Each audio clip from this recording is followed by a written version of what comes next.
Je suis Laura Siboni, j'ai 24 ans, je suis consultante en intelligence artificielle au service de l'art.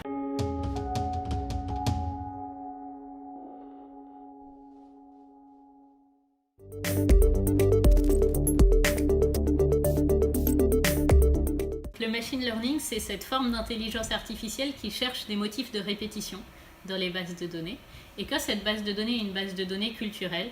qu'on travaille avec des œuvres visuelles, des peintures, des sculptures, qu'on travaille avec des vidéos, avec de la musique, avec de la littérature, ça permet déjà d'aider à la création, puisque le machine learning, en cherchant ces motifs de répétition, en pouvant prédire aussi, va permettre par exemple de générer de l'art, de la culture, va permettre d'interpréter les œuvres différemment parce qu'il va pouvoir faire des connexions parfois très surprenantes entre les œuvres, va permettre d'en faire la promotion en profilant, en personnalisant les profils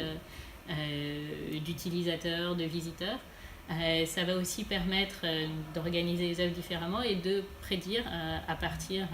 de ça des comportements d'achat, des manières d'aborder les œuvres, ce qui permet de les démocratiser.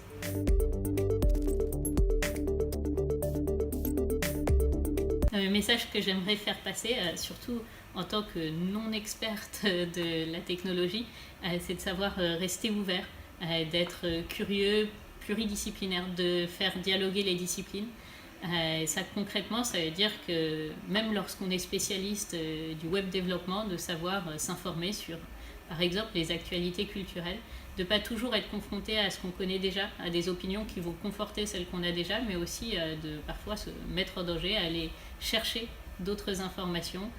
faire des doubles cursus, faire des apprentissages, chercher par soi-même à apprendre des choses qui sortent de notre domaine naturel pour faire dialoguer les disciplines.